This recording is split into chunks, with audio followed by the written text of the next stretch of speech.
नमस्कार। श्री बालाजी स्पिरिचुअल ज्ञान और समाधान से मैं प्रशांत आप सब लोगों का स्वागत करता हूं। आशा करता हूं कि आप सब कुशल मंगल होंगे। आपके स्नेह और प्रेम से हम भी कुशल मंगल हैं। और आज का ये वीडियो एक छोटी सी जानकारी लेकर हाजिर हुआ हूं कि मेरे पास बार बार मुझसे पूछा जा रहा है कि सावर मंत्रों का किस प्रकार उपयोग करना चाहिए। सावर मंत्र अच्छे होते हैं या बुरे होते हैं, हमें हनुमान सावर मंत्र या किसी भी देवी देवता का सावर मंत्र का उपयोग करना चाहिए अथवा नहीं करना चाहिए। यह वीडियो इसी की जानकारी को लेकर आज आप सब लोगों के सामने हाजिर हूं। अंत तक बने रहिएगा। चलिए आज का वीडियो शुरू करते हैं।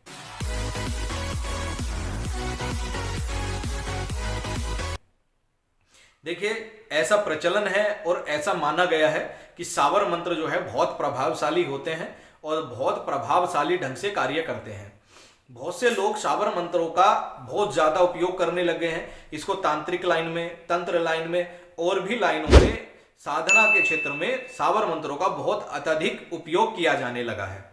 क्योंकि सावर मंत्रों को ऐसा कहा गया है कि बहुत ज्यादा प्रभावशाली होते हैं, पहले से सिद्ध होते हैं और पहले से जागृत होते हैं। तो छोटी मात्रा में भी अगर आप इनका जाप करते हैं तो ये जो है बहुत जल्दी आपको फल प्रदान करते हैं और आपको दर्शन प्रदान करते हैं। भूत प्रेत इत्यादि, झाड़े इत्यादि के लिए सावर मंत्रों का बार बार उपयोग किया जाता है, लोग करते भी हैं। और सावर मंत्रों का उपयोग करना चाहिए या करना नहीं चाहिए ये बात का विषय है। लेकिन आज के टाइम में लगभग आप मान के चलिए आधे से ज्यादा लोग जो तांत्रिक लाइन के हैं, सिद्धि लाइन के हैं या बाबा की साधना इत्यादि करते हैं, वो सावर मंत्रों का बहुत अधिक उपयोग कर रहे हैं, जबकि सावर मंत्रों का उपयोग नहीं करना चाहिए। किसी भी प्रकार के सावर मंत्र का उपयोग हम साधकों को नहीं करना चाहिए। क्यों नहीं करना चाहिए इसका रीजन बाद में बताऊंगा। पहले समझ लीजिए सावर मंत्र होते क्या थे। सावर मंत्र जो होते थे उसमें किसी भी देवी देवताओं को वचन देकर, उनको किसी भी देवी देवता की कसम देकर, वचन देकर उनसे काम करने के लिए बाध्य किया जाता था। ये सावर मंत्रों की उत्पत्ति 84 नाथों में से हुई थी। जो गोरखनाथ और मच्छिंद्र नाथ जी की परंपरा है वहां से शायद इन सावर मंत्रों का प्रचलन चला है। उससे पहले इन सावर मंत्रों का प्रचलन नहीं था। तो नाथों ने ही, चाहे वो बालकनाथ हो, गोरखनाथ हो, मच्छिंद्र नाथ हो, इन्होंने ही जो था इस प्रकार के मंत्रों की उत्पत्ति की अपनी सिद्धियों के द्वारा और अपनी तपस्याओं के द्वारा। यहां से सावर मंत्र की आगे को जो चला, सावर मंत्रों का उपयोग होने लगा। लेकिन हमारे सनातन धर्म में सावर मंत्रों का उपयोग वर्जित है। किसी भी शास्त्र में, किसी भी ग्रंथ में सावर मंत्र के उपयोग के बारे में नहीं बताया गया है। क्यों नहीं बताया गया है? क्योंकि सावर मंत्र प्रभावशाली ढंग से काम नहीं करते। ये मंत्र पहले से जनित नहीं है। ये मंत्रों को जो है अपनी सहूलियत के हिसाब से, आवश्यकता के हिसाब से जनित किया गया है, बनाया गया है। और ये सावर मंत्र किसने बनाया? जिन्हें भगवान की प्राप्ति हुई, जिन्होंने सिद्धियों को हासिल किया, उन्होंने उन सिद्धियों को चलाने के लिए उन देवी देवताओं के निमित्त एक सावर मंत्र की उत्पत्ति कर दी, यानी कि एक सावर मंत्र बना दिया। लेकिन जो सावर मंत्र गोरखनाथ जी की परंपरा से चले आ रहे थे, इस समय जो सावर मंत्र है वो सावर मंत्र नहीं है। इस समय तांत्रिकों ने और गुरुजनों ने अपनी अपनी सहूलियतों के हिसाब से सावर मंत्रों को मरोड़ दिया है, सावर मंत्रों को तोड़ दिया है। क्योंकि आपने देखा होगा मुस्लिम मंत्र जब कोई मुस्लिम सावर मंत्रों का उपयोग करता है तो वो देवी देवताओं को, हिंदू देवी देवताओं को बांधने की बात करता है। यानी कि उसके सावर मंत्रों में कुछ इस तरीके से होता है कि हनुमान जी को बांधूं, शिव जी को बांधूं, माता पार्वती को बांधूं, सारी द्रेस को बांधूं, सारे देवी देवताओं को बांधूं। अगर हिंदू कोई सावर मंत्रों का उपयोग करता है तो वो मुस्लिम तांत्रिकों को बांधने की बात करता है कि अल्लाह को बांधू, पीर को बांधू, पैगंबर को बांधू, है ना। लेकिन ये मंत्र क्या है? ये मंत्र हम लोगों ने अपनी सहूलियत के हिसाब से बना लिए। लेकिन इस प्रकार का कोई भी मंत्र सनातन धर्म में प्रचलित नहीं है। तो जो लोग सावर मंत्र का उपयोग करते हैं वो लोगों को सावर मंत्र का उपयोग नहीं करना चाहिए। क्योंकि इन सावर मंत्रों के उपयोग करने से आपको कोई लाभ नहीं मिलता। केवल लाभ प्राप्त होता है तो 100% में से 20 या 30% लाभ आप लोगों को प्राप्त होता है और आप उसको बहुत ज्यादा मान लेते हो।